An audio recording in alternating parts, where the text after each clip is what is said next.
પાસે બેસાડીને દીકરાને હાથ ફેરવીને કહો ને કે બેટા આમ કરીએ ને તો આમ થાય, તો એ સાંભળે.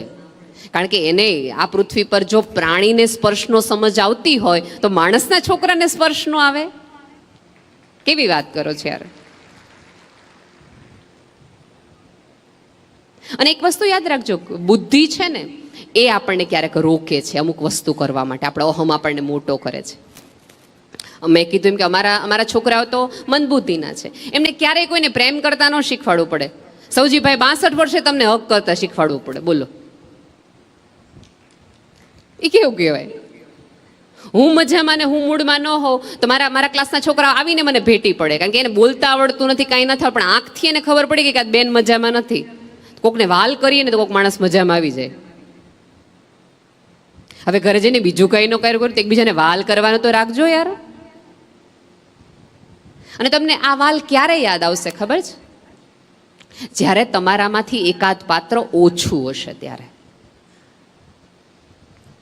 તમે જે પથારીમાં છો એ પથારીના નસકોરા અત્યારે તમને નહીં મજા આવતા હોય, એમ થાય છે કે આમના નસકોરા સાહેબ હુંય ન થકાતું, પણ જે રાત્રે એ નસકોરા નહીં હોય ને ત્યારે આખું રૂમ તમને ભણકારા વાળવો લાગશે.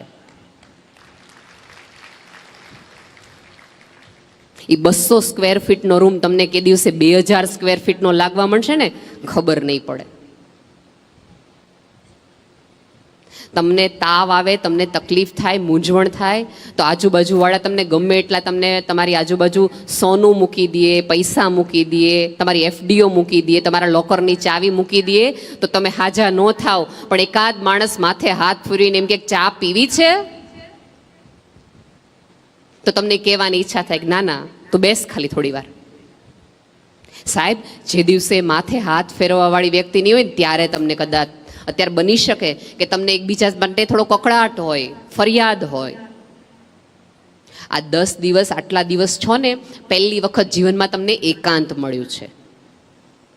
કારણ કે અમારી પેઢી તો હનીમૂન વાળી પેઢી હતી, તમને તો એ સદભાગ્ય એ પ્રાપ્ત નથી થયું કે તમે એકબીજાની નિકટ આવી શક્યા હો, એકબીજાને કહી શક્યા હોય કે મને આ ગમે, મને આ ન ગમે, મને આ ફાવે, આ મને ન ફાવે.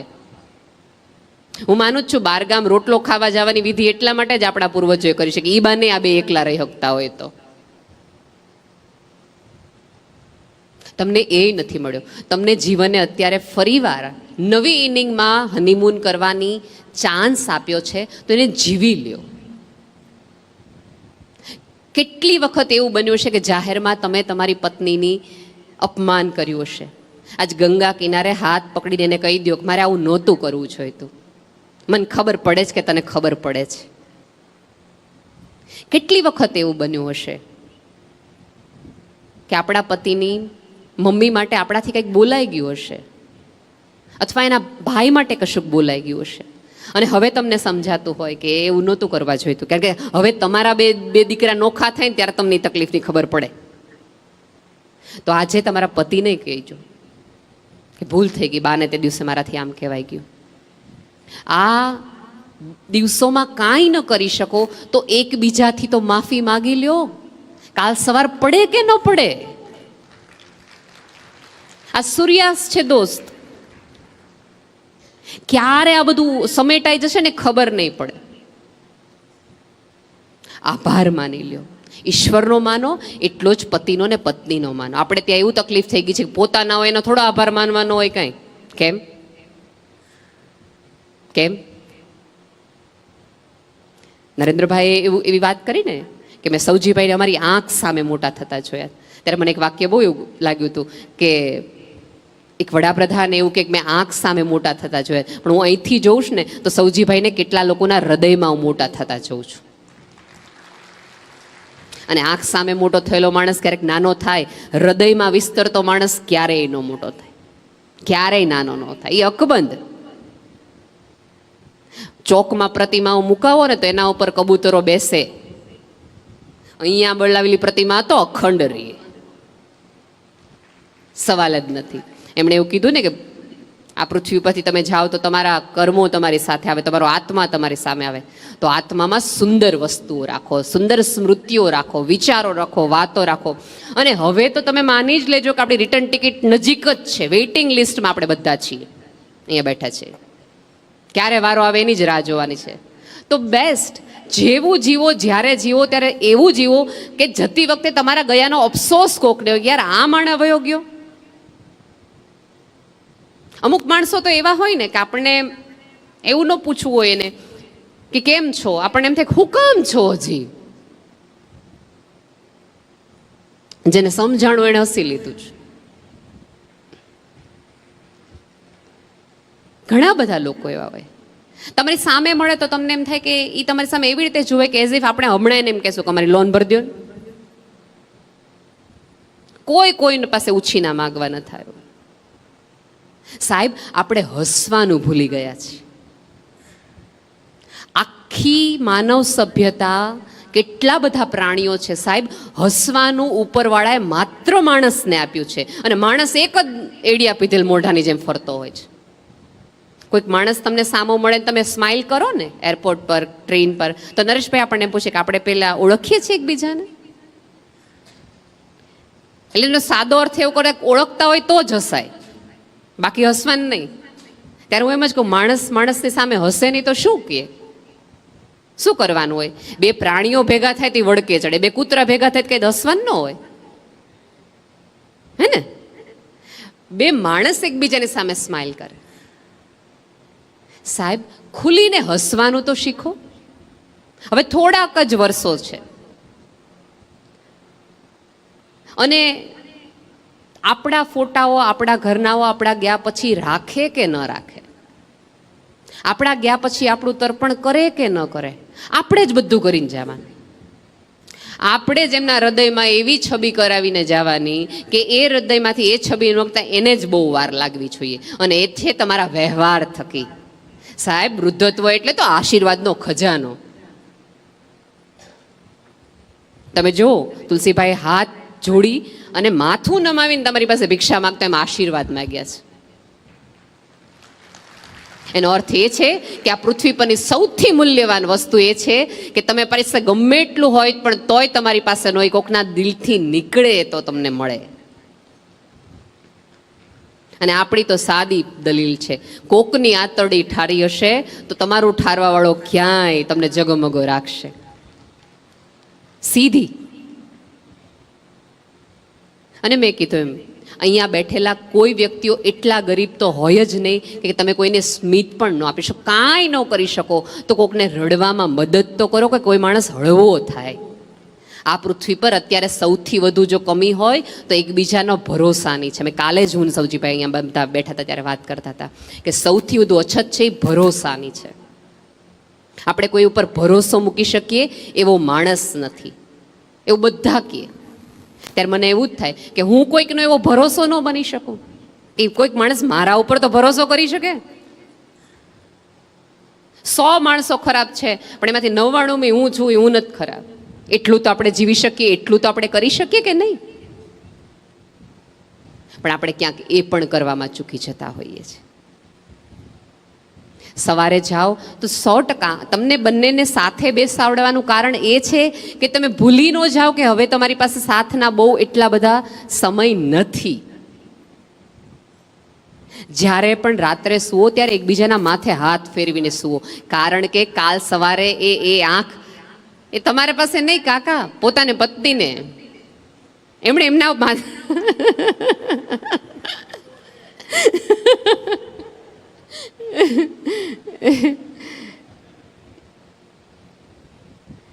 કારણ કે જ્યારે તમારી પાસે તમારું પોતાનું કોઈ હાથ ફેરવવા વાળું નહીં હોય ને તે દિવસે ઉઠવાની મજા નહીં આવે. રાત્રે તમે અડધી રાત્રે સહેજ 2 વાર પડખા ફરો અને એક અવાજ આવે કે નથી ઊંઘ આવતી, તે દી મુંજારો. પછી આખી રાત પડખા ફરો ને એકાદ અવાજને ગોતો હોય, જે અવાજ તમને ત્યારે કર્કશ લાગતો હોય એ કર્કશ અવાજને તમે ગોતો કે એકાદ વ્યક્તિ એમ પૂછે કે યાર ઊંઘ નથી આવતી. સુવાની મજા આખી વહી જશે. સાચે કહું છું, બહુ જ ઓછા છે. સૂર્યાસ્ત જોવાની કળા આ જ ઘટના છે કે આ સૌંદર્ય માણી લ્યો. કેમ કે ઉપરવાળાએ એ જ આપણને આમ જોવો તો પ્રકૃતિએ આજુબાજુ જ લેસન મૂક્યા છે કે જેટલું વંદન તમે આને કરો છો એટલી સુંદરતાથી આને પ્રગાઢતાથી જુઓ. આખું આકાશ રંગીન હોય, એનો અર્થ એમ છે કે હું જતા તરફ હોય ત્યારે મારે મારું આજુબાજુનું બધું રંગીન કરીને જવાનું છે.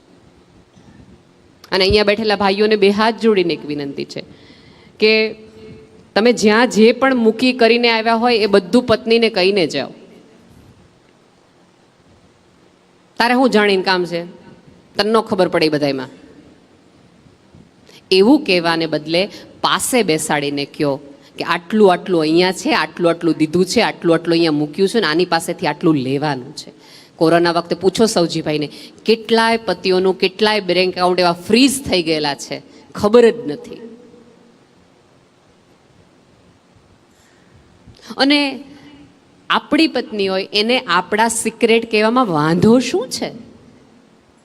સાહેબ, સૌથી વધુ તમે ધન્યવાન ને મૂલ્યવાન થાવ એની પ્રાર્થના તમારી મમ્મી પછી કોઈ કરી હોય તો એ તમારી પત્નીએ છે. એ શુક્રવારનું વ્રત જ્યારે વૈભવ લક્ષ્મીનું કરે છે ને ત્યારે ઘરમાં લક્ષ્મી આવે એની માટે કરે છે. એમ નથી કહેતી કે મારું લોકર ભરાઈ જાય. એને આપણે ન કહી શકીએ. ભાભી એક હમણાં મને બહુ સરસ વાત કરી, ગૌરી ભાભી મને કે પદ્મશ્રી તો મળી ગયું છે, મારી માતા જે ઉપરવાળાને પ્રાર્થના છે ને એટલો સાથ આપવો છે કે એમને ભારત રત્ન મળે. સાહેબ, પતિના સન્માને મોટી થતી સ્ત્રીની સભ્યતામાં આપણે રહીએ છીએ. થોડી શ્રદ્ધા એ વ્યક્તિમાં પણ રાખો અને મૂકો અને સાચવેલી રાખો. બહેનો તમે જો હસતા શીખી ગઈ છે, ભાઈઓને હજી તમારે થોડીક સૌજીભાઈ પ્રેક્ટિસ કરાવવી પડશે. એટલે 2 દિવસની તમે એક એવી જાત્રા કરજો જેમાં ભાઈઓ જોઈએ અને ભાઈઓને શીખવો કે તમારે જેવું હળવું કેવી રીતે રહેવાય. તકલીફ છે ભાઈઓમાં. એવું થયું છે કે જીવન આખી જવાબદારીના બોજ નીચે ખભા એટલા બધા નમી ગયા છે, એટલા બધા નમી ગયા છે. કાલ જોતો તું દાંડિયા રસ લેતી વખતે બિચારા સ્માઇલ નહોતા કરી શકતા હતા. ખરેખર ઈચ્છા બહુ થતી હતી, ગળવા થઈ જઈએ, ખુલ્લું મૂકી દઈએ, જતું કરી દઈએ. પણ ઓલું નાનપણથી જવાબદારીનો બોજ ખભા ઉપર એટલો બધો મોટો થઈ ગયો છે. કારણ કે પુરુષનું હૃદય એવું છે, કારણ કે શેરિંગ એને શીખ્યું નથી, કોઈને કંઈ કહેવાનું નથી. આપણે એવું માનીએ છીએ કે મૂછુંને વળ દઈને પાઘડીએ રાખીએ એટલે પછી કંઈ કરવાનું હોય જ નહીં, કોઈને કહેવાનું જ ન હોય, ઢીલા તો પડવાનું જ ન હોય. ના, આ પૃથ્વી પર જે લોકો હળવા નિરાતવાળા સરળ રહ્યા છે ને એ જ ટકી ગયા છે. તમે જો ભયાનક વાવાઝોડું આવે ને તો કોઈ વૃક્ષને તમે ઉખડતા જોશો, દેવદારનું વૃક્ષ ઉખડી જાય, પણ કોઈ ઘાસનું પણ ઉખડી ગયું તમને નહીં હોય. ઘાસ એની જગ્યાએ જ હોય. એ પવનની સાથે ફરે, આમથી આમ ફરે અને પાછું પવન જાય એટલે પોતાની દિશા પોતાની જગ્યાએ ઊભું રહી જાય. જેટલા અકળ બનશો તો પ્રકૃતિએ તમને ઉખાડીને ફેંકી દેશે. જેટલા સરળ અને નમ્ર બનશો તો પ્રકૃતિ તમને સપોર્ટ કરશે ઉગવા માટે, ઉકારવા માટે.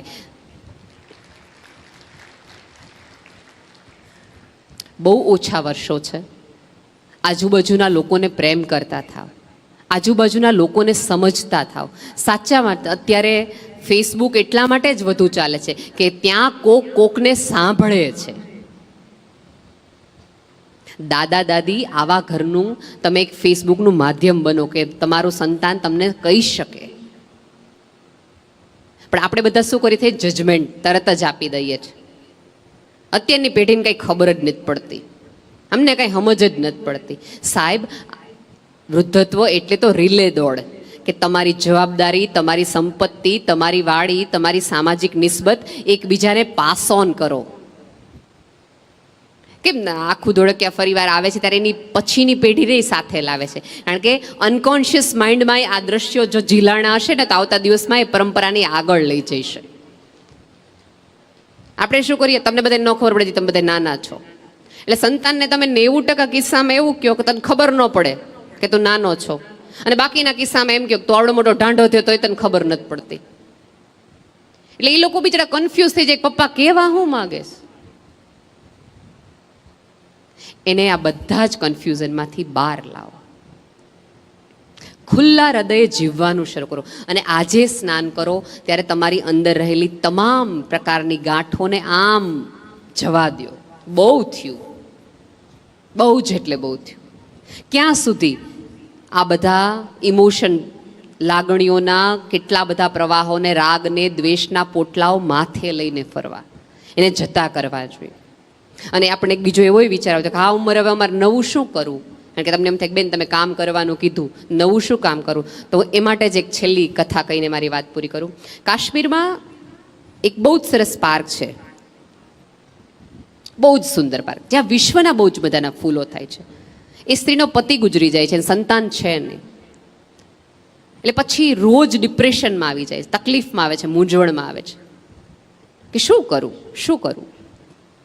પછી એક વખત એક સરસ મજાના ફૂલોની ગાંઠ એક નર્સરીમાંથી લાવે છે. 2 દિવસ પછી ફૂલ બહુ સરસ આવે છે. એ ફૂલ જોઈને એને જ બહુ મજા આવે છે. પછી એક 48 વર્ષની સ્ત્રીએ ડિયોડેલ્ફિયા નામની એ ગાંઠ એવી વાવી કે સાહેબ અત્યારે વિશ્વના દરેક પ્રવાસીઓ જ્યારે જ્યારે કાશ્મીર જાય છે ત્યારે બાગ જોવા જાય છે. એક જ સ્ત્રીએ પોતાના જીવનમાં 5 લાખથી વધુ આખા ફૂલોની વાડી ઊભી કરી. અને એ મળે ને ત્યારે બધાને એવું કહે છે કે આ મારા સંતાનો છે. અને કેવા કે એને જોઈને લોકોના આનંદમાં હાશકારો થાય, એના રંગો જોઈને લોકોને આનંદ આવે. એકાદ વૃક્ષ વાવો, એક વિચાર સાથે નિસ્બત રાખો. કેટલા સરસ આપણે ત્યાં વેદો છે, એનો અભ્યાસ કરો. સારો માણસ બનવાના છેલ્લા દિવસો છે, ચૂકી ન જતા. ટ્રેન જેમણે કીધું ને ચૂક્યા છે પછી એમને ક્યારેય મળી નથી. આ છેલ્લી વિસલ છે જ્યારે, અને હું તો બહુ જ પ્રેમથી કહેતી હોઉં છું કે પહેલો ધોળો વાળ આવે ને ત્યારે તમને સિગ્નલ ઉપર વાળો આવે કે હવે યુટર્ન. આમ તમે જુઓ ને તો 2 તાળા આવે, ખબર છે સૌજી કાકા? 42-40 વર્ષે તમને 2 તાળા આવે, એટલે તમને નજીકનું જોવા માટેના એ 2 તાળા હોય. ત્યારે હું બધાને કહું કે ઈશ્વર તમને એમ કહે છે કે બહુ દૂર જોયું, યુટર્ન છે હવે નજીકનું જોઈ લે. એ ચશ્મા નહીં, દ્રષ્ટિ બદલાવાની વાત છે. અને ઈશ્વરની આ બેંકમાંથી જવાની, તમે આખી જુવાની આમ જમા કરાવો ને દોસ્ત, ત્યારે વૃદ્ધત્વ તમને મળે. એ સાહેબી કહેવાય. મારા કાળા વાળ, આપણા કુંડાળા, ચામડીની એકદમ કડકતા, આપણો કડક સ્વભાવ, આપણું વલણ બધું જમા કરાવ્યું ને ત્યારે ઈશ્વર એમ કીધું હવે તો આજથી વડલો, તારા છાયા નીચે પેઢી ઊભી થશે. આવતી પેઢીને પ્રેમ કરો, કારણ કે આપણે જ્યારે નાના હતા ને ત્યારે એ પેઢી નહીં આપણાથી ફરિયાદ હતી જ તે. બધાએ કાંઈ વાહ થાબડવાવાળા ન હોય, મળ્યાય ન હોય. ક્યારેક સૌજી કાકાને પૂછજો કે અહીંયા પહેતા ત્યારે બધા એમ કીધું કે આગે બઢો હમ તમારે સાથ, એવા તો હતા જ નહીં. અને આ જગતમાં સૌથી વધુ મજા આવે એવી વાત એ છે કે જગતે તમને કીધું હોય ને કે આ તારાથી નહીં થાય, એ કરી અને સામે હાથ જોડીને જવામાં છે, કોલર ઊંચા કરીને થઈ ગયું ને, અને મારાથી જ. તમારી આજુબાજુ પ્રેમ વાવો, ઉગાડો અને એના નેજા હેઠળ જીવી બતાવો. એટલી જ આ સૂર્યાસ્તની કળા છે. આપ સૌને મારા વંદન. Thank you.